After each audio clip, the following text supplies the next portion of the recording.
Ooh, ooh! Who's here? Hey, everybody. Let me turn this off and welcome. Hey, everybody. Hey, what do you think about these colors behind me? I like them. What do you guys think? Should I change them? Rasmus! Hey, buddy. And hey, this changed. Look at that animation. It, like, drops down. There's moving. Rasmus and Rosalind. Hello, how are you all? Yeah. Just hanging out. This week has been really, really busy. So, yeah, update this week. I sold the 1959 Gibson LG1. Sold that one yesterday to a guy from Appomattox, Virginia. And so he came up and he was so excited. It's a cool video. I got to film it. So that'll be awesome. Darcel is here. Hello. Yeah, so sold the LG1. I had another guitar show up today that we can talk about. This is one of them inspired by Gibsons. So, got one of these. Want to see if it's worth the hype. And my suspicion, and I've played it a little bit, is just that the ratio of how much guitar they meant to give people, that they gave people a little too much guitar on these, especially for like $900. They really are. I mean, it's not a Gibson. Like, it's still, the finish is the biggest thing. But anyway, this one showed up today. Got to play a little bit. Hey-oh, John Brooker from Made It On Time. John, what time is it in London? It's probably, what, 6 hours? Like, so it's like 8 o'clock, 9 o'clock p.m. for you? The colors are good? Okay, yeah, they're fun. They're like, they kind of remind me of Pepsi. Daniel Nadeem is here. Hey, buddy. How are you? If you notice that little symbol beside Daniel's name, that means that he's a channel member. So I answered Daniel's questions first. But yeah, channel members. That's kind of how the world is working these days, and it's a great way that helps support, you know, some consistency in income, since I have a wife and 3 kids. And yeah, I'm incredibly fortunate to have this be my gig. But anyway, yeah, so this guitar showed up today. It sounds and plays great. I'm super excited for it. So I filmed the first half of an unboxing video I listened earlier today. There's another guitar that's going to show up, hopefully, before the live shows up, and we can open it live, which is my Ferk Yellow Deluxe. So, yeah. So hopefully that'll show up. I doubt it, because it's in the afternoon delivery, and I live in a fairly small town. So, even though it's been on a truck since 5 o'clock this morning. But, yeah, so today is going to be a call-in show. I guess I should put the phone number up on there and put this down.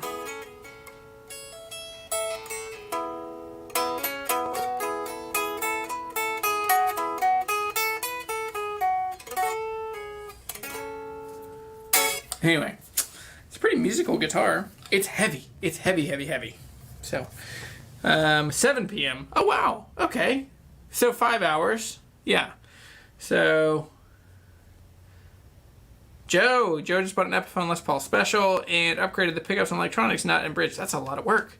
That's cool. I mean, yeah. I mean, specials are cool, and then, you know, the place that Epiphone or kind of cheaps out is the pickups and stuff. So that's what's interesting with this one, is that with this, will it focus? Yeah, with this one, like, they put in the American Gibson made pickups. And so really the only thing separating this, I mean, is the country that it's made and the like the finish. Like, this is a polyurethane. It's a satin polyurethane finish, which that's the part to me, just, it looks a little cheesy. Like, it's shiny-ish, but it's like a Les Paul Studio, like a Gibson Les Paul Studio. But the neck is awesome. And yeah, so I'm excited to play it more over the next little bit. I like the headstock on that one too. So, anyway, alright, well, during this show, you're going to be able to call me, and I'll answer the phone, and there's a microphone just right there, just out of frame. Let me know how it sounds. And so I'm also, this live show, because I've talked to StreamYard, the company that makes the software that I'm using to do this, They are, they have no satisfactory answers for why it's so choppy. Like sometimes the audio is just has this kind of ticking or little stuttery sounds. And they said that, I mean, they've said a bunch of things and we've tried all of them. And anyway, so I'm trying today. It might just be that we're in too high resolution. So now this one we're doing in 720, which I'm okay with. I'd rather do 1080, but I kind of default to, I default to what's the best thing I can do. So. Germany needs a gold chain with that get up. You like this? I guess I should button that button. That one came undone. I don't know how this happened. Whoops. But yeah, it's warm. It's Easter, so I was feeling good. Got my Easter shirt out, and yeah, thank you. So Jeremy says, have you ever heard of Grammar guitars? I've heard of them. I've never played one. There are a handful of guitars that I want to try. I want to try Auden guitars. I keep seeing stuff for them on Instagram and Facebook. And yeah, I'm chasing down lots of guitars I've never owned or played, especially like Ferk. That's the one that's coming today. So hopefully that one shows up. Okay. For some reason it won't show me like that bottom comment. Howdy from Paisley, it's Matt McFarlane is the most recent comment. Oh, and then here's another one. Kelly says, I'm into interesting guitars. Here's some I currently own. A 2011 Gibson Joe Bonamassa Les Paul Studio. A 2019 0017E, the first year early Fender G.E. Smith Telly from 1995. And a made in Japan Telly custom. Dude, that's awesome. That's a great duo. Okay, so Joe Bonamassa Les Paul Studio. That's cool.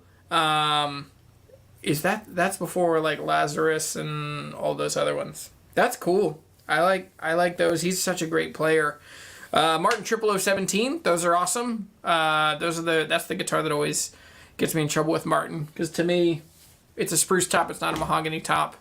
And yeah, that's what got me banned. Hey. New channel member here. So, Jude, that logo says new channel member, so that's exciting. Recently found a new 2006 Les Paul Studio with Premium Plus top. Not going to sell this one for a while. I might just become a blues musician. That's awesome. Isn't it so cool when you get the right kind of guitar, all of a sudden it like certain things come more naturally to you. That's like with my Waterloo, I never was big like jangly like Travis picky kind of thing. But that guitar just brings it out of me. I play more bluesy, rootsy on that than I normally do. So that's awesome. Super exciting. Thanks for being a channel member, too.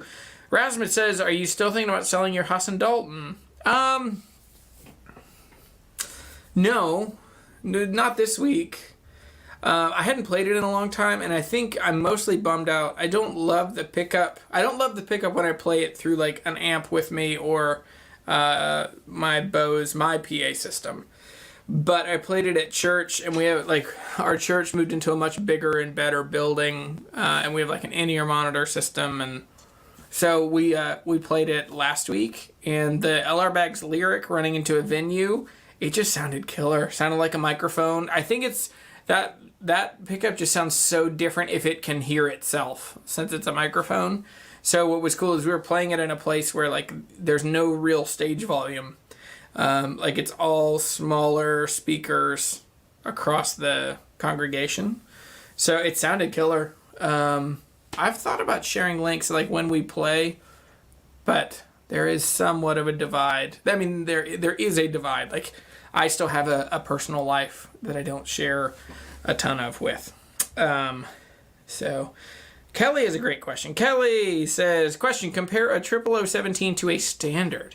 Do you mean like a standard series, like a standard 18, a 0018? So a 0017 versus 0018, they're very different guitars. Mahogany back and sides on both, but it'll be a gloss finish on an 18 and a satin finish on a 17. It'll be a Sitka spruce top on both, but the 17 will be stained dark to look like mahogany. The 17 is a bolt-on neck, and the 0018 is a dovetail joint neck. It's also going to have, I think both would have Grover tuners, but one would have a rosewood. The 17 would have a rosewood bridge and fingerboard, or maybe micarta or something like that. And then the other, the standard, will have an ebony bridge and fingerboard. What? Mari's Music is here. How cool is that? And we got a new channel member too. Happy Friday from a guitar shop employer. Oh, Maury, that's so cool. That means a lot. I watch a lot of y'all's videos, and that's really cool. Sheesh, that makes me excited.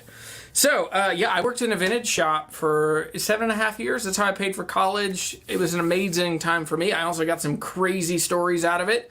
But, so this video, while we're at it, we'll start taking phone calls here in a second. Now, I have no screener, which got us in trouble last time we did this show because somebody got weird. And it literally, I was starting with a copyright strike. Not a copyright, but a content strike. So, anyway. So, what questions do you have for a guitar shop that you'd never ask? So, the phone number, I'll have to type it in here. All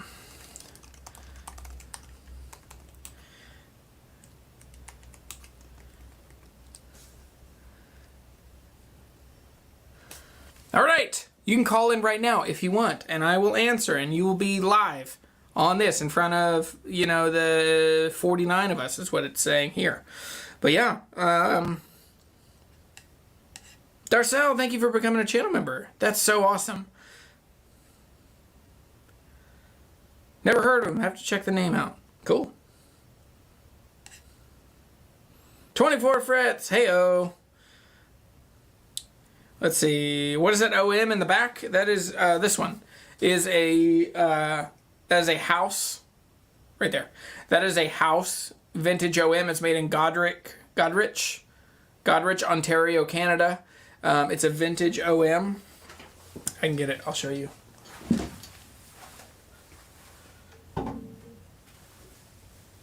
It's a really great guitar. Has an amazing amount of wear. I don't think it's that old. But, yeah, so you can see... very subtle, but, and then see if you can see the checking. Yeah, it has a lot of checking on it.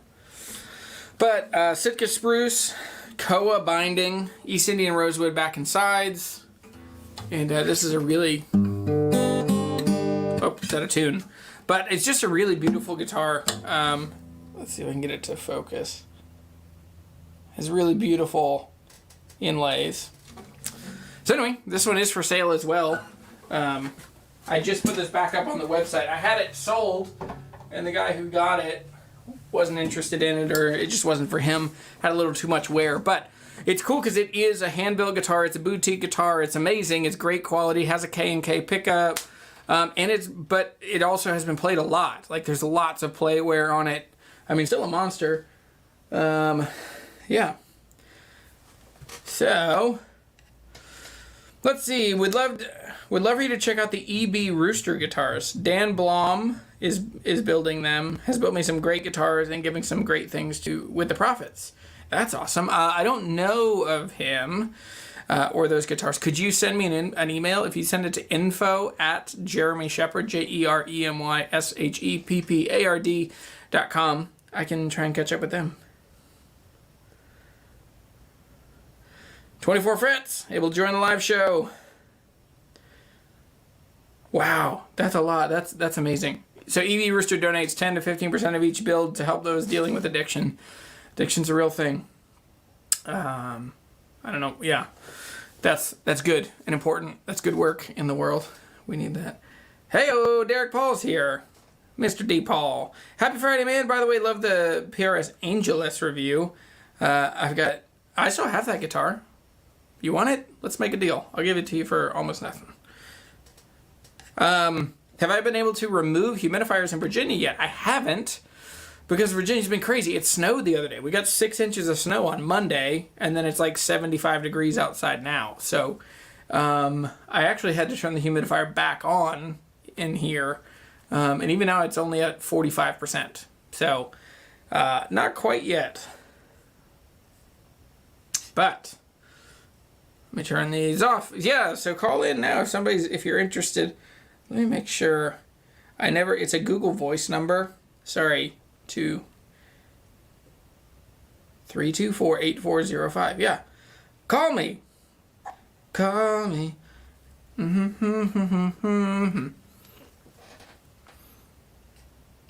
So, I know you're in the Shenandoah Valley, but I wanted to invite you to the Abingdon Fiddlers Convention, June 17th and 18th in Abingdon, Virginia. Should be some great picking. That's awesome. I love Abingdon. I had one of my roommates in college grew up in Abingdon, but it's far. It's like 220 miles south of me. That'd be super fun. I'd like to come for that. Jordan says, "Hey buddy, hope you're doing amazing. Great videos as always." Thank you. That's super kind. I work really hard on videos, and I try to not attach too much of my worth to how they're being received, but it always is good when people like them. Yeah, Abington is, it's like mile marker 19 or something on 81. I'm at 245. So it's quite a haul from you to me. I have the Angelus A40. Yeah, for sale. Which I haven't technically put it up. I haven't listed it yet, but it just came from that video. So those videos, Sweetwater, we have a budget. So I get paid to make those videos and I get the gear. And then after that, if I don't need the gear, I can sell it. So that's what I'm doing. I like that guitar a lot, but I wish you could see every time, every week I try and get rid of as many guitars as I can and then more still show up. So I'm going to turn this on. Yeah, lines are open if y'all want to call.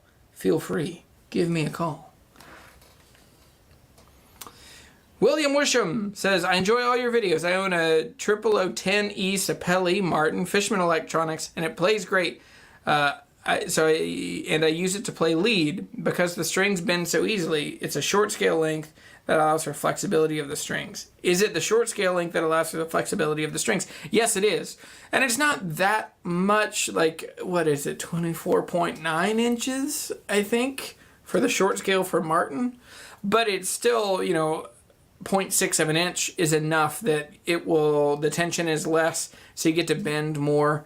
If it was an OM, it would be a different story. But that's a great guitar. That's really fun. It also could be what strings you have on it. If you play light strings, which I play light strings, which aren't that bendable. If you play extra light or custom light, you might be down just a little bit.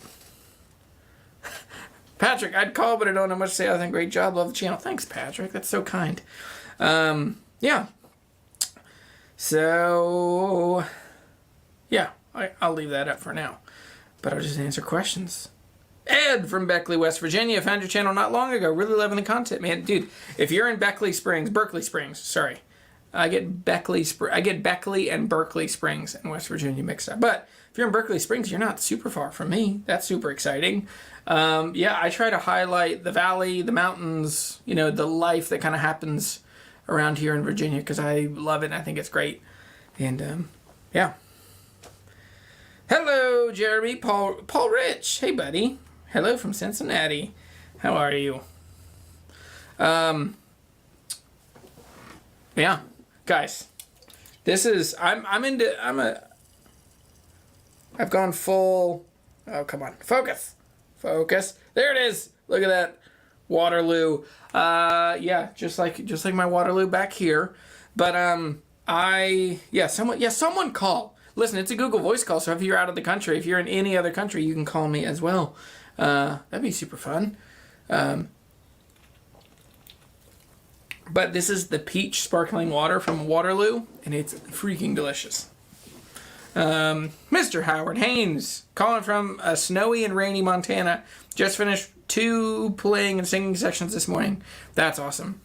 So, Howard sings at nursing homes and... sings like wonderful old songs for people that are at a different stage of life than most of us, which is so cool. Yeah. I did have a question I wanted to answer that came in through Instagram. Let me see. Nope, can't play that. So, T-Funk says, hang on, T-Funk says, what is a non-offensive % off you could ask for on a guitar? Let me turn this off. I'll do this again. T-Funk on Instagram says, what is a non-offensive % off you could ask for in a guitar shop? So when I worked in a guitar shop, I didn't, like people would normally make numbers, and there are two things I want to talk about here. So number one, when I worked at a guitar shop, I think new or used, I think on new stuff, I mean, guitar is still kind of an interesting industry in which new stuff can be negotiated. Where like, try doing that with an iPhone, try doing that with a TV. It just, there's a relational component and a bartering component expected when you come into the guitar space. So on a new guitar like a Martin, 5%, 10%, like because there just isn't that much margin. Hey, somebody's calling. Hey, somebody. What is country code 31? Here we go.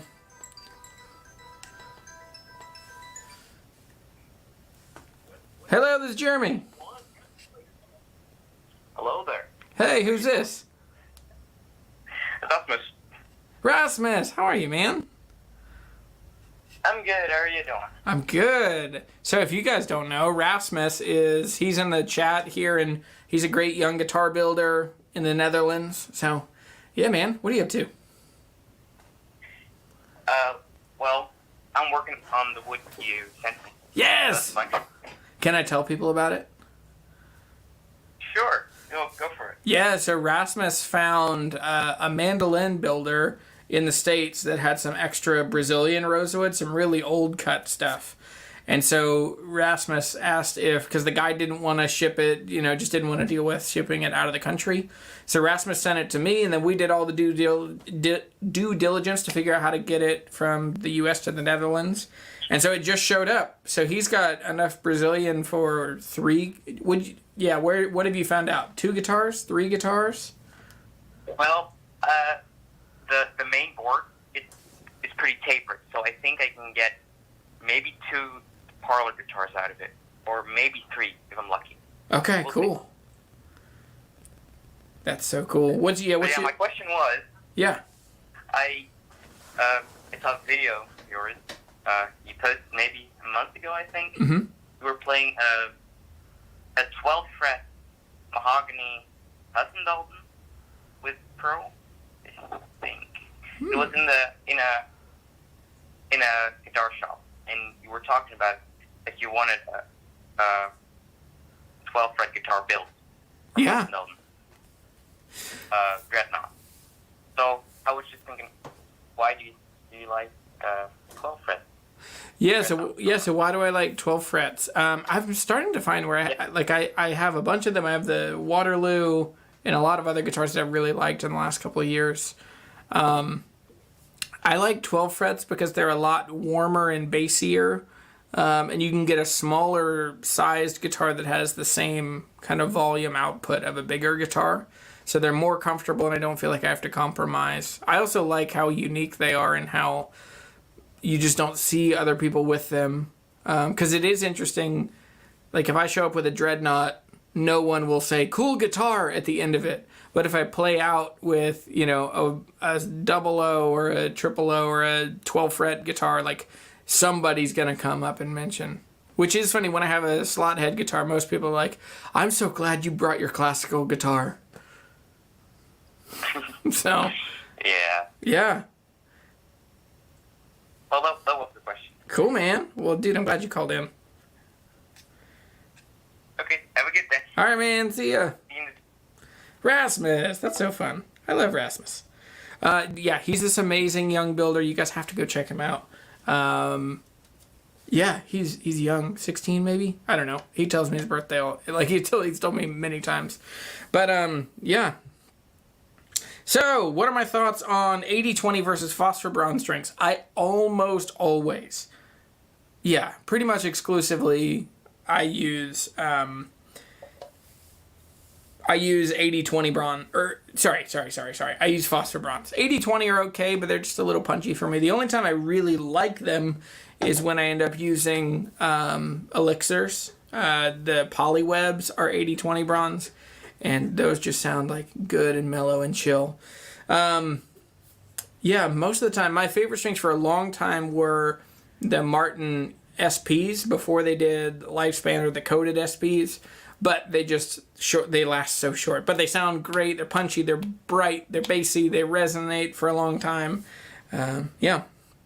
So, other strings I really love are the nickel bronze from Diodario.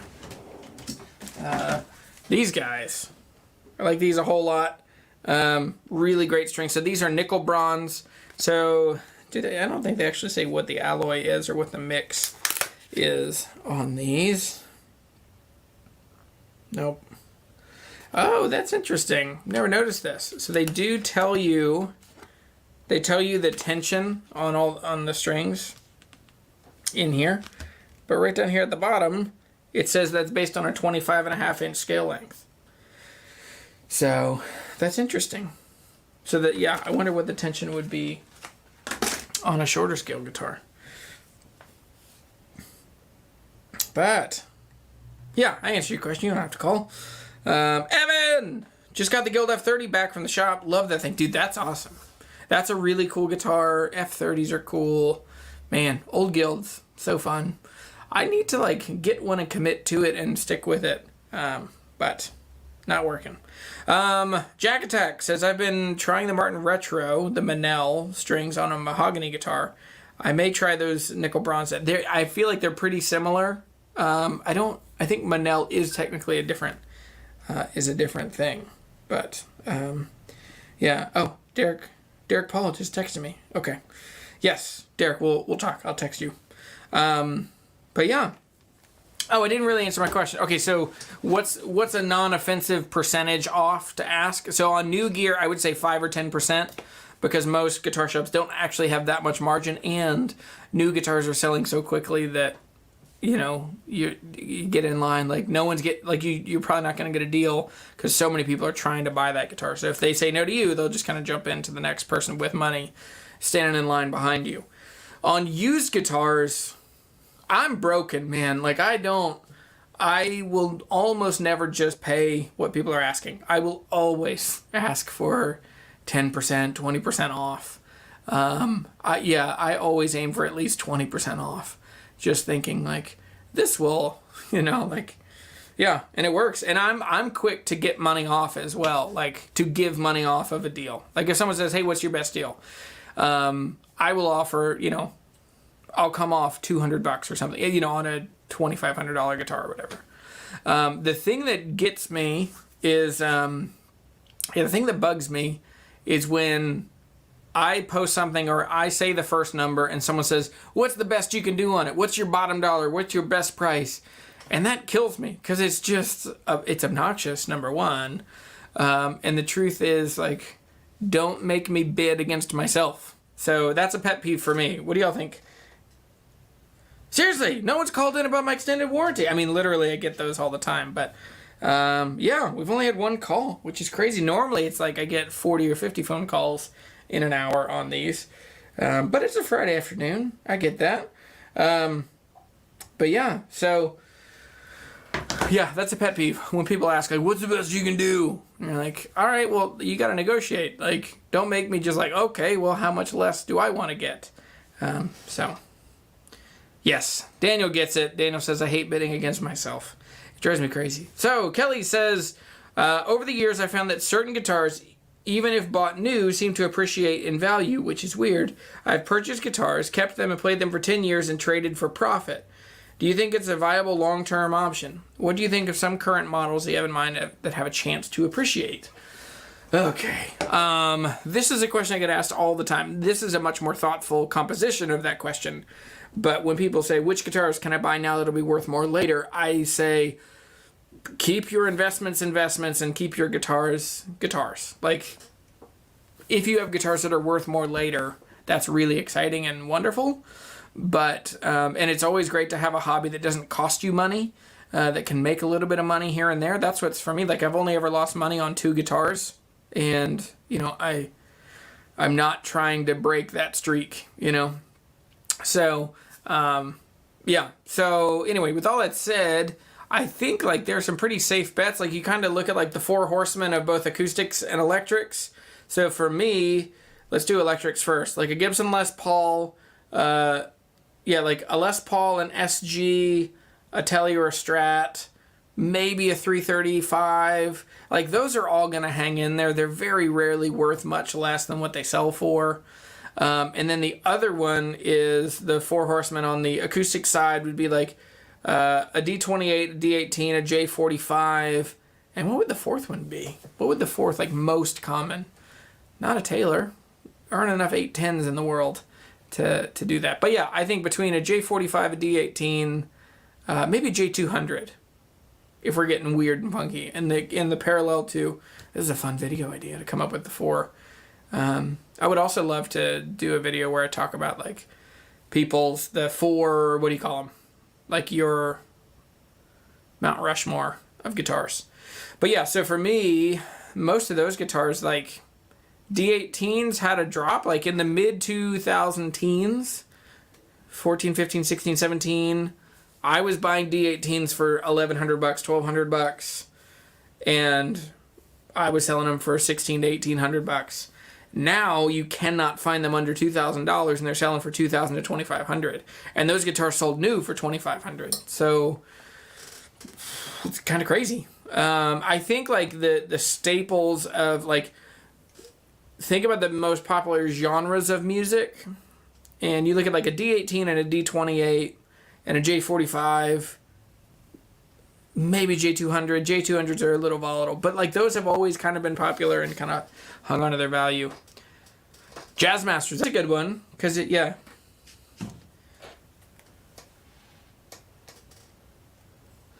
So you can call me on this number, 540-324-8405. It'll ring to my phone. I'm not gonna put my personal phone number out here, but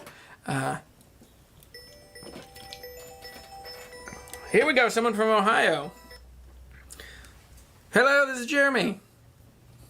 Hi, Jeremy. This is Micah calling. Hey, Micah. How are you? I just saw you, Micah from Boston. Yeah, I'm in the chat. Oh, awesome. And I figured I'd just call and say hi and see how things were going. Dude, so good. Yeah, what are you doing in Boston? Are you going to Berkeley? Yeah, well, so I guess just a little bit about me. That way you can get an idea of who I am. But I'm from Ohio and living in Boston, went to Berkeley, graduated in 2020. Awesome. What a stressful time to finish school. Yeah, Sheesh. yeah, no real graduation, and finding live music playing work was really difficult. So I started kind of like an audio video production company, and that's my sort of day job. Okay. But while I'm up here, I'm mostly playing bluegrass music, so writing, playing, singing, that sort of thing. That's awesome, man. That's so cool. So what kind of guitars get you going? I'm actually like I'm not anywhere near where I am. I'm in the market for one again, but the one that I'm playing right now is made by a builder up here. His name's Chad Gallagher. Oh, cool. Gallagher Guitars, and it's only the second one that he ever built, and he kind of let me use it for a while, and I fell in love with it, but then he had to take it back. But then my girlfriend ended up buying it for me. Oh, man. For my birthday. How cool is that? It's about the best birthday gift I could ever get. Dude, that's so good. That's awesome. It's like an 18 style dreadnought thing. Dude, that's really cool. But yeah. Basically, the only question that I figured I could ask you was, really any question that I ask, I figure you'd be able to answer in your usual, like, very well-informed, humble way that you always do. So I wanted to compliment you on that. Thanks, man. But yeah, you're welcome. But I wondered, like, especially in bluegrass music, the type of music that I play, there's a lot of weight given to basically just Martin guitars, and especially the older guitars. So I wonder, like, in building out a guitar collection, there's always going to be sort of this age factor where the wood has had time to develop. Yeah. So such that older guitars are going to sound better than the ones that are being made. But the newer ones are built with newer technology, such that maybe eventually they'll end up even sounding better or lasting longer or something. Yeah. So I wondered if you could just speak to that idea. Cool. Yeah. Man, that's awesome. Yeah. So I'll hang up here and I'll do it on the chat if that's okay. Yeah. Okay. I'll unmute you and I'll hear you there. Awesome. Thanks, Micah. This is awesome. Bye-bye. All right. So the question was older guitars, newer guitars, particular genres that are really hooked on brand name and like the age of the guitar. And so there's a lot to that. One, I think bluegrass is just kind of synonymous. Like to play bluegrass is to play a Martin, and you're gonna take a lot of heat.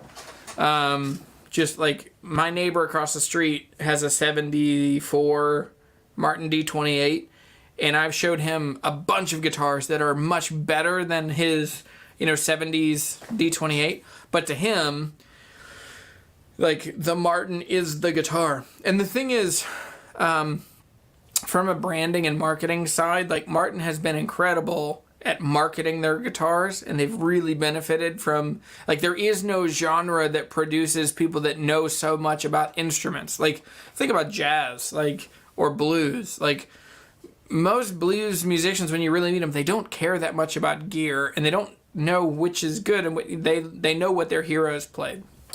But in Martin, it's like to know about the history of Martin guitars and how they made them, and Brazilian rosewood and red spruce, and is that a herringbone? Is that scalloped braces? There's just a general kind of like knowledge of guitars and how they're built that just doesn't exist outside of that, which is really it's amazing. And that's one reason why some brands particularly lean into that. Like Gallagher, who I work with, they lean into the bluegrass. Like they're kind of one of the few guitars that's allowed in because of Doc Watson and Merle and a couple other people. But so that's definitely part of it. And then the other question, we're talking about like old versus new technology. So lots of guitars now. Like I genuinely believe that like Martin guitars, to me, since 2012 when they reimagined the D18, 2017 when they reimagined the D28, excuse me. To me, Martin guitars right now are better than they ever have been. Like, the new ones are better, and they sound great, and they're doing a lot of things that they used to charge a lot more money for. So I think the big thing is just, with those, I think you're onto something for sure about newer technologies. And it is what's interesting is, like, they did a new thing to those guitars and made them like they used to be. So, like, all things that are new are old again. All things that are old are new again. So, like, scalloped braces, amber toner in the finish, open gear tuners, yada, yada, yada. 1 3/4 nut width, like a pre-war nut width. So, yeah. Anyway, I'm surprised I'm starting to see some movement in the bluegrass world, because there are lots of people that are coming into bluegrass that they didn't come in through Merle Travis. They didn't come in through like old, Foggy Mountain Breakdown. They didn't come through Appalachian music. They came in through the Grateful Dead, and they came in through 60s kind of hippie stuff. And so those guys came in, and they're bringing Gibsons, they're bringing short scales, they're bringing smaller builders, they're bringing Collings guitars, they're bringing Santa Cruz, all those. So it still is interesting to me that genre is kind of saturated with the Martin style. Like, it might not be a Martin guitar, but it's a Martin style, the way that they would build it, the way they would brace it, the way that they would even like decorate them. So anyway, I could wax philosophical on that topic for a long time. But Jose is here. Jose, question: why do people say a 0018 as letters, 0018, instead of a numerical 00018? Is that what you're saying? Oh, you're saying 000? It's a good question. As far as I know, that is, yeah. Are you doing like capital O, or are you doing zeros? So zeros, Ooh, yes. Sorry. Triple O, triple aught. Like, it's all the old guys I know that call them, Brian used to have an old double aught or triple aught. And those guys are the same guys. Like, the year was 1907. So, I don't know. It's more when you're typing it. It's a great way to find guitars that are listed wrong. When you're in a big guitar market, like you're in Southern California, search for Martin, like capital O rather than zeros. You'll find guitars that are listed in the wrong place. And people just aren't searching for them. Also look for guitars misspelled. Look for Martin misspelled. Look for acoustic guitar. Look for, overly general search terms. And you will find crazy stuff. And you'll find people that are just selling stuff that they found somewhere and they just need to get money out of it. They're not worried about what it is, per se. But anyway. Evan says, Collings acoustics aren't really going down ever. That's true.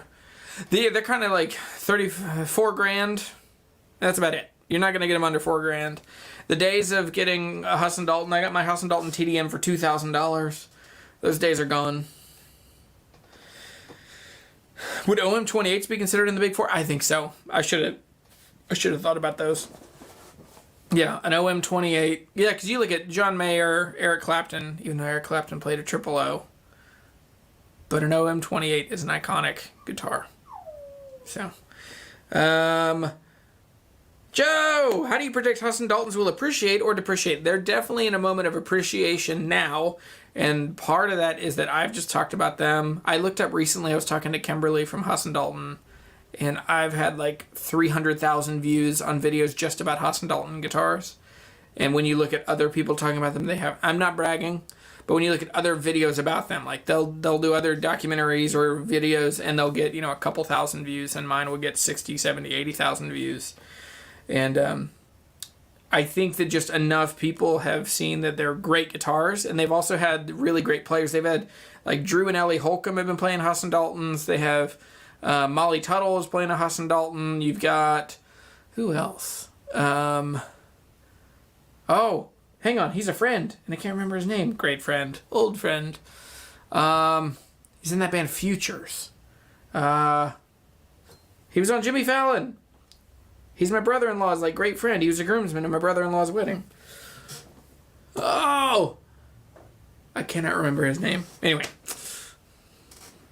What's that song? Go Down Swingin'? Anyway, so I think Husson Daltons are super hot right now. I don't think they'll ever quite bottom out to where they were. They were. I bought 2 Husson Daltons in 2020 for under $2,000. Or $2,000 and $1,600.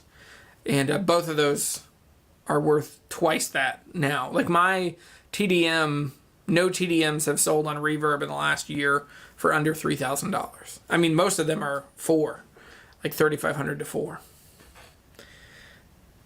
Gambino Crime Fan says, currently playing a 97 HD 28 large sound hole V Smokies top. So that's like a Tennessee, what do they call it? It's like a Tennessee red spruce. That's awesome. Or an Appalachian spruce, they'll call that. Those are super rare. Had one in 2018, regretfully sold it. Bought this new one for me for $1,500 more than I paid in 2018. Crazy how much guitars have gone up. They have. And there are 16 million guitar players that weren't playing 3 years ago. And so with this huge influx of people interested in them, and then some people are shooting up and buying up expensive guitars, and that's what's gone so crazy. I mean, everything is more expensive right now, but guitars have definitely kind of been affected in that too.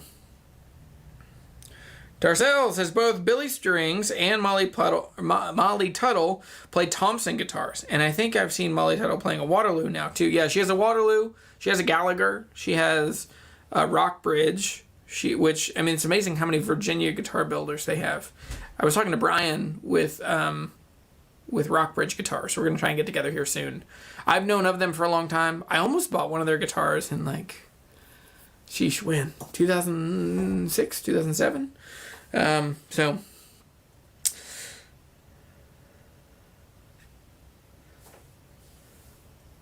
about 20 pounds less on a short scale. That's crazy. So we're talking about Diodario gives you the tension, but that tension is on a long scale. So it's about 20 pounds less. That's crazy. Yeah, Molly Tuttle's also playing a pre-war. That's right, and they're out of North Carolina. Maidens. All right, so Sorawit says, do you think torrified guitar tops will age the same way non-torrified guitar tops down the road? Like, would they improve the sound as much as traditional guitars would? So there was a luthier at Gallagher Guitars that we were talking about this, and he said that philosophically how luthiers build guitars has changed in the last 20 years. He said they used to build guitars in a way that you were thinking about the future and the time and that how much they were going to change and open up. So you would accommodate for that in how you cut the braces and the perfing and the purfling and all of those other things. And so he said, you kind of send it out at 70% of what it's going to be. And he said in the last couple of years, there's been this push to make guitars sound the best they possibly can ever, from day one. And so with torrifaction, you're sending a guitar out. I mean, it's kind of like, and I've mentioned this before, it's kind of like, auto companies, you can buy whatever like a new Bronco. And it comes out and the engine is only going to put out about 80% of what it can because they want it to run, 200,000 miles.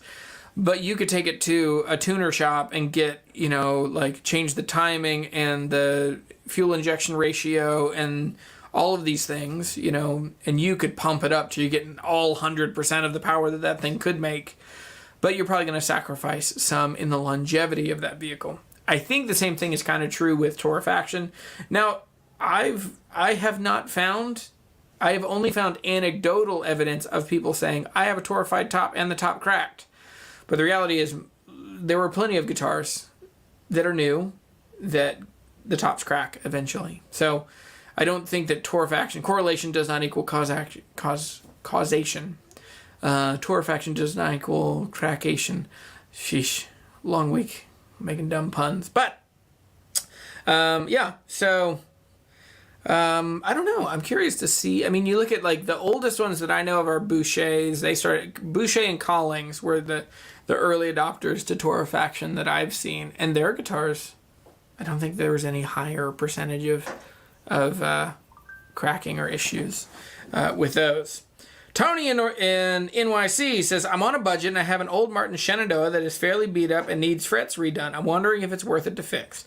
I think so. Martin Shenandoahs have come up in value for sure. They're up around $1,000 now, so they're definitely worth it. I mean, there's a larger question. Do you like the guitar? Do you want to hang on to it? If not, it might be a good moment to get it, to move it.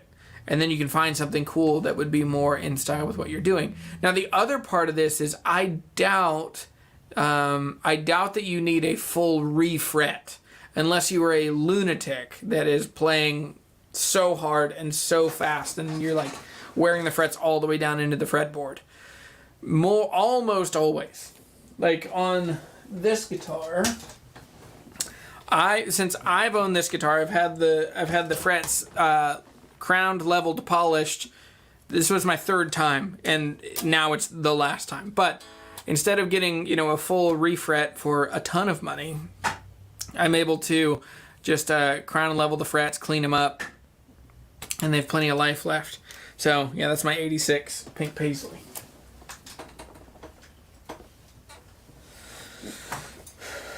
Evan says, I think the next thing will be Collings pre-Bill's death. I think Waterloo's pre-Bill's death are going to go up. Mine was one of the last ones. I think mine's a 16. And, yeah. Huss and Dalton will have a slower depreciation. They don't make enough guitars to have a massive hold on the market like Taylor and Martin. I think that's true. I mean, they're a pretty high volume builder, but it's still not as many as I would think. So they're making, I mean, I haven't asked them in a year or so, but they're making about 300 guitars a year, which think about it. Like, are you putting out a new guitar like almost every day, not counting weekends? Like that's a lot of guitars, especially for like 11 people. I mean, their shop probably isn't more than maybe 5,000 square feet. Well, their main shop. They have a CNC building, and then they have a separate assembly with the CNCs. They got 3 buildings, technically. Thoughts on the Guild D55E, my friend? I love it. I wish that Guild would have let me keep the D55 that I had last year. It's such a good guitar. I wouldn't have bought it. They offered me one at artist pricing, and I just couldn't pull the trigger because I'm also not at a place where I don't get to just buy myself many guitars these days, because I'm a young entrepreneur with a family. My wife stays home, so like I've got quite the boulder chasing me in the Indiana Jones Temple of Doom in my vocational life. So I love the D55. It's an incredibly fun guitar to play. It feels so much different. It's quieter than a D28. It's more nuanced and more subtle, but it's beautiful to play. It's really fun to listen to. It records really well. It's so unique. It's so ornate. I'm going to send them an email. Please let me have one. So here's a little peek behind the curtain. I love Guild guitars. I believe in them. I want them to succeed, and I've helped them succeed. They've told me how many Guild M20s, D40s, how many D55s have sold because of my videos. And they've given me artist pricing, so I started to buy a couple guitars. Like I have this one back here is a Guild. This is one of the Chinese made ones, but it's the 258, the baritone 8-string. But they gave me a case for this one for free, so it's $200. And then they gave me a couple t-shirts. That's all they've ever paid me. And I've had access to a couple Guild guitars. But, I think I've added much more than like $250 worth of value for them. But, anyway. So the old hippies are playing boutique guitars now? Life must be great. Well, some of them are. Some of them are playing vintage stuff. I just met two, I sold an old hippie, a Hassan Dalton, last year. Sorry, John, if you're watching. I don't know which would he'd be offensive. He'd be okay with being a hippie. Probably wouldn't be okay with being called old. But yeah, I mean, I'm surprised at the level of guitars that older hippies are getting. And Rasmus says, what are your thoughts on Martin single O or double O 28, 42, or 45 12 fret parlors? Love them. Single O's are hard for me because they're so small sounding. It's hard to make them. If in that size of guitar, I would rather do a Gibson LOO. They just have a little more oomph, a little more guts to them, but I bet that could probably be fixed with the right bracing on the inside of the top. I think a double O 28, especially in Brazilian, that would be so cool. It's a good guitar. I mean, they're deeply desirable for lots of people. So, Micah, Micah, you have a channel? I'll have to check it out too.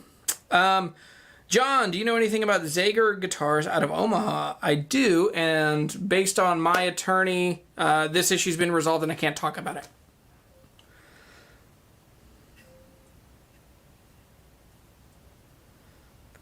Did JP drop by at the end? He didn't mention anything on string theory yesterday. No, he has a flight to Scotland, I think, today. He was going to be here on Tuesday, but he said that he just got bunched up on time, and I was pretty bummed. I would have loved to hang out with JP, and because we've talked on the phone a lot, and we've kind of given each other advice and talked about stuff and talked about guitars, and I think it would have been really fun. So. Let's see. Have you ever come across a Baldwin 801 with a Primetone pickup? I have. I don't have a Baldwin guitar, but I have a Martin N20 that is built within 6 months of trigger. But mine has the Spanish headstock and the rounded bridge. It doesn't have the square bridge like Mr. Willie's. But my friend Elliot has a Primetone pickup. So we're talking about putting that pickup in this guitar, and then we could get $6 or $7 out of it. So hang in there. I'm trying to find it. I'm always on the hunt, thinking I'll find one of these at a yard sale for $50.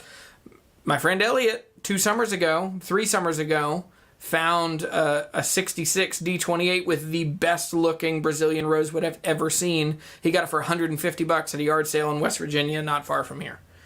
Yeah, kills me. Saw your baritone review and noticed the Walden is making guitars again. What do you think of the top line of the models? I love... Jonathan Lee is amazing. He's a great guitar builder. He is so... I just want him to succeed. And so I really like Walden guitars. I've had one. I need to talk to Jonathan, see if he wants to do more. He wanted me to have one of the regular 6-strings, which I'd love to have. And I know it's been a hard couple years in the guitar world, in the guitar manufacturing world, especially with importing and... such a stressful life. But Jonathan's wonderful. We've talked on the phone many times. And yeah, I'd love to see that kind of come to fruition. So Ryan says, I absolutely agree with you about people who ask for the lowest price, or that they'll ask for 20% lower than that. Seems now people will wait for you to lower the price, then offer half of that. That's true. Okay, so there's this thing. I want to make a video on negotiation, but... the concept of price anchoring. Whoever says the first number has the biggest advantage in negotiating. And so set your price where you want it to be. So I don't ever set my prices at what I need to get out of it, because I'm going to lose for sure. Like the amount of deals that happen. So if I'm talking to somebody and they say, what's the best you can do on this guitar? And I'm at $2,900, I'll give a little bit. I'll still, even if I give them a second number, I'm still going to anchor myself so that by the time things shake out, it's going to shake out up into my favor. So yesterday, when I sold that LG1, I was asking $28.99, thinking I would have to ship it. So I'm thinking, all right, I'm going to have to spend $100, like packing and shipping and insuring this thing. Maybe it's $100, because I get pretty good prices on that stuff now. And he said, what's the best you can do? And that kind of drives me crazy, but I said, how about $2,600? Thinking, I would love to get $2,400. And he came back saying, would you do $2,400? Ha! There we go. So price anchor it in such a way that your number plays against it. By the time they counter you, you're still above where you'd want to go. Pat says, I had my first gig in 2 years tonight and just wanted to share my joy. Oh man, Pat, so fun. I've played out more in the last, played out last week, and it was super fun. And people were super excited to be out too. Darcel says, I haven't asked before, what parlor guitar without getting a slot head under $2,500 would you recommend? I would recommend an Iris. Iris guitars are made in Burlington, Vermont. You can get them new with a solid peg head. I think they have a Dan Erlewine that's like $2,300. There's another. They just have really cool styles. They make great guitars. That Iris DF is my favorite guitar I owned last year. I own a bunch of guitars that are way more expensive than that, but that one under $2,500, made in the U.S. Really cool. Yeah, the Iris. So it's Iris guitars. Guild guitars have always impressed me. Yeah, I mean they've had Fender tried to destroy them like Fender does. I mean, I love Fender for electric guitars, but acoustic guitars, man, they're kind of the touch of death. So that's why I'm hoping that they don't buy any of my favorite guitar companies. One Love Tacoma. We probably talked about this before, and I apologize for asking again. What's your opinion of MIM Mexican Strats? I love Fender Mexican Strats. I think that that's a guitar that pretty much everybody's shown. That or a Telecaster, to me, I think are perfect guitars because they're really good quality. The differences are pretty thin between an American-made Strat, especially since, here's an American Pro 2, which I love this guitar. I was part of the launch on the Fender Pro 2, the American Pro 2, but the differences between this and a Mexican Strat are pretty thin. Finish, electronics, hardware, and no, the hardware is the same, but like the gloss finish. This is still a polyurethane finish, so I mean they're not that different, and so I mean I think that especially if you can get them used, if you can get them under $500, it's a great guitar. It'll never be worth less than that. Like they will always bring $400 to $500, always. But people don't necessarily pay more for all the upgrades to them. So anyway, you can customize them, you can modify them.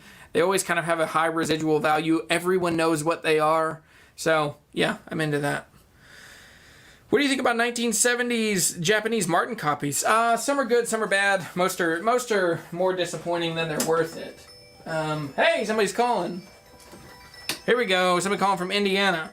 To finish that thought, the Takaminis are probably the best from that era. Hello, this is Jeremy. Who's this? Hey, Jeremy, this is Brandon. How you doing? Hey, Brandon. Good to talk to you, man. Yeah, I've been in the chat. First show I've been able to catch live, so I figured I might as well give you a call and ask you a question or two. Awesome, man. Fire away. Okay, so my first question for you is more about the guitar shop. If you currently had a guitar shop and could only have 4 boutique brands in there, what do you think you would stock in your shop? Oh, that's a great... So not like the Martins or the Taylors, but boutique brands that you just love and you think other people would really be into and would sell. Yeah. Does Collings count as a boutique? They're so big now. I think so. Okay. I think so, even though they put out quite a bit, but still, I think they're still more considered boutique just because of the quality. I think so too. Okay, so I immediately think of like what electric guitars would I want to have? I'd want to have Collings electric guitars because they're so good. Behind that, Novo. I would have Novo electric guitars. So those would give you both like the super traditional. Are you familiar with Novo? Actually not. Okay, so it's Dennis Fano. So the guy he made Fano electric guitars, and then something happened. He left. He started Fano guitars. So he made Novo guitars. So they're in Nashville. They were amazing quality. It's what Rhett Shull plays. His pink sparkly guitar is a Novo. Oh, okay. Yeah. So I'm actually in Nashville, so I'll have to check them out. Okay, yeah, dude, they're so good. They're kind of, it's really hard to make boutique electric guitars that feel like they're worth twice the price, 3 times the price. And so Novo is doing that, in my opinion. Or the other one would be Frank Brothers for electric guitars. They're in Canada, I think. I think I've heard of those. Yeah, they do a cool double cut thing. Real funky in style? Yeah, they're pretty funky. They're double cuts, and they do a lot of like crazy binding and like tortoiseshell and sparkly binding and all kinds of stuff. But yeah, but then for acoustic guitars, so those are my 2 electrics, and then my 2 acoustics. Oh, it's such a hard question. I probably would do Husson Dalton and Gallagher, but those 2 are pretty similar to each other. So maybe I'd do Gallagher and something funky and weird. Showalter guitars. I love. There's a guy here a couple miles from me that just makes these like bananas, like just crazy combinations of local tone woods. Yeah, I think didn't you post a video about that a little bit ago? Yeah, I've done a couple with him. Like he does like sycamore tops and oak back and sides, and he's got a crazy walnut guitar that we did that's a live edge walnut top. Yeah, I remember seeing that. That was really cool. Yeah, man. Cool. Yeah. That's a great question. That's great answers. I was really kind of curious about that. I buy and I sell just kind of as a hobby. I'm by trade, and so whenever I get the chance to see a fun guitar, I like talking about it. I like talking to people who know about guitars. Dude. So it's fun. Dude, so, love it. Speaking of, my second question. Sure. I've got a few guitars. I've got a D18 that I really love. It's one of the reimagined that you talked about. 2018 with the Ambertone top, so that's staying. Ambertone. But I've got a 2018. Yeah, the Ambertone's great. But I've got a 2018 Taylor 614 CE V class. I'm really finding it to be not as focused as I'd like it to be. So it's kind of like, it's got the nice bright mid. Yeah. Everything's good about the tone, but it's when I really start digging into it, it's just really not all that focused. And so I'm thinking about replacing it with something else. Yeah. I play a lot of bluegrass. I do a lot of finger picking. Didn't know if you had a certain guitar or something that you'd recommend that's similar in like price range to that, so I wouldn't be too much into it after selling my 614. Yeah. Is your 614, is it maple? It is. It's the maple back and sides. It's really pretty, like the brown sugar maple that they have. Yes. Dude, Andy Powers has been such a gift to Taylor. Yes. No, the guitar is great. I own multiple Taylors, but this one, I've had it since 2018. I'm just kind of falling out of love with it. So looking for something else that I don't have to, Yeah, man, and you've had it long enough to know if you don't like it. Cool. So, yeah, so you're a bluegrass player, and it's paired against a D18. So usually how I visualize, like, how to pair guitars together is I imagine, I imagine an X and Y axis in which the X axis is, on the top is how specific is this guitar's tone, and on the bottom is how diverse is the guitar's tone. And then on the right end of the spectrum, on the Y axis, X and Y is vertical. Anyway, math. I went to public school. Anyway, on the right side would be bright, and on the left side would be dark. And so I kind of visualize like those 4 quadrants of like, do I have a really specific and really bright sounding guitar, really specific and dark, really, diverse and dark. And so I think like your D18 kind of lives in the middle. Like it's pretty well like. Yeah, it's It's super diverse. They're they can kind of do whatever they need to do. You can change the tone a lot. So I would do something funky and totally outside of that would force you to kind of learn some new kinds of music. And so that's where like with that visualization. And yes, let's put one thing in the shop. I currently have a '51 Gibson CF100 that's being rebuilt for me. I got it as a gift. How cool! It was one of those mystery guitar finds that you just never find. Yeah. His family had flooded guitars from the National Flood family in the music industry in Nashville since the 50s, and they just had a bunch of really cool guitars. But they gave it to me as a gift for helping themselves with their guitars. Anyway, so with that in mind, I have that vintage Gibson maybe on the other end of the spectrum, because I figure that Gibson's probably going to be a little bit more darker. Little darker. Especially after the rebuild. Yeah, that'll be a little darker, and that'll be a little more specific. So, like, left and up a little bit. But, dude, I think that's a cool guitar, and it will pair so well between that and your D18. I think the next thing that you could think about is, like, what are other... Well, if you head in the direction of rosewood to get something that's like bassy and powerful, I don't know. I mean, like I think things you would check out, like I think you could really like a D28, but an 18 and a 28, they're still pretty similar. So I don't know, man. That's an exciting one. Or like maybe go check out a Gibson J185 or a Gibson LOO. Okay. Both of those would be really cool and kind of a different, like, very warm, a little more specific kind of tone, and they'll kind of push you in a little different direction. All right. But that's cool, man. Those are great suggestions. Cool. Well, I appreciate the input and the help, and fantastic answers to the questions. Thanks, again, man. Jeremy, I really appreciate the time. Oh, thanks, man. So good. Cool. See you, Brandon. All right. See ya. His name is Brandon, right? Pretty sure. Okay, so let me go through and we'll wrap up. Hey-oh, $2. Thank you for that super chat. Your time is now. Did you have a question? I don't see a question here. But Serge Como has said, my Nashville Deluxe series made in Mexico has once smoked an American Deluxe. MIMs are so good. It's true. They're really, really good guitars.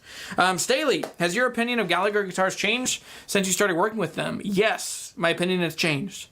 My opinion has gone up. Especially because the most exciting thing, and I literally, I'll show you this. These are my notes for 5 things you need to know about Gallagher guitars. Because they have an ace up their sleeve, which is they just hired Ben Padgett, who I am a huge fan of. I think he is, and I'm not exaggerating or being hyperbolic, I think that Ben is probably one of the best guitar builders in the U.S. right now. Like, I think that he is wonderful. His intuition is great. He knows how to build a team, and it's the right decision for him. I mean, he was tucked. Like, I'm in the boons, kind of, in Virginia. Like, I'm in a, pretty rural area. He's in the freaking Shire, in Monterey, Virginia. So it's a really good thing for him to get to Murfreesboro. So, my opinion of Gallagher's, each one that they've had has been so much better than the ones before. And so it's been really cool. Like I have a G70 back here that is just incredible quality. The materials and the sound and the construction, and they're both like honoring the tradition in the past of Gallagher guitars because they were the first boutique guitar, but also they're bringing their own kind of flavor and style and just their own mojo to it. So I'm a big fan. Really like them. Rob Baker, hey man, met you at Fall and hey, yeah, met you at the guitar show outside of Philly. Hope all is well. First time catching the live stream. That's so fun. Awesome, Rob. Dude, that was so fun. Meeting people that had watched these videos and seeing, that was the first guitar thing I did back. And I think most people. That was super fun. Glad it all worked out. What are my opinions on Univox High Flyers? Are they worth it? I don't think so. I think they're a poorly built guitar that just like nostalgia and fad has like exploded them in value. I just don't think they're worth it. I mean, they're on the same quality to me as like old Hagstroms and Tyscos and just like old student level guitars. Like they're fine, they're cool, but they look cool, but like the parts are pretty cheap, the quality is pretty cheap. So anyway, oh, here it is. Have you had much experience with 70s and 80s Japanese? Oh, okay, that's your question. The Japanese made Takaminis that were Martin knockoffs. Yes, so the Takaminis themselves are good, but even then they're about the same quality as a Yamaha. The other ones are the Goya or no Goyas. So, I mean, they're all okay. There is not much of a secret on how to get a guitar that sounds like a D28 or a D18. You have to get solid spruce top, mahogany or rosewood back and sides, dovetail joint neck, lacquer finish. You can't do plywood on the back and sides. You can't do a bolt-on neck. I mean, there just aren't many corners to cut because Martin doesn't cut that many corners. So, Caleb Zimmerman's here.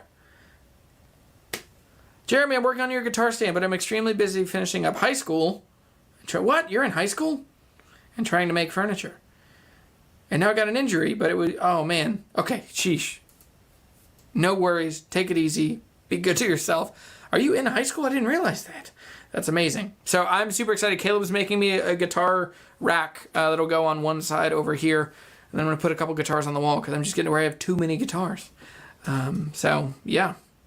Do you think a boutique only storefront would make it? Depends on what market you're in. Probably not. Boutique only? That's really hard. Even Casino Guitars, which most of their stuff is boutique or custom shop or high-end, they still sell a lot of Squires, still sell, a bunch of like Orange, some solid-state amps. So, yeah. All right. Make it a speakeasy style, and you have to know the password to get in. I think if you could do hyper-limited, it's not your, like, if you could do it, could that business make money? Yes. Could that business make enough money for you to be your only full-time gig and have a staff? Probably not. Did working for a guitar store help or hurt your gear acquisition syndrome? I always had a tab at the guitar shop I worked for. It was not good. I had access to a level of guitars, and I had, like, my boss would let me basically borrow and rent things because I would pay what I could, like $20 a week or whatever, on a 335 or, and I would get great deals. It's broken me in another way, which is I don't ever pay retail or asking price. I just can't. There's something about working in a guitar shop, and I know how much they paid for things, and I just know how to win people over to get a deal. So, anyway. The Takaminis also produced Favilla guitars in the 70s. It's true. The import, a lot of the Favillas.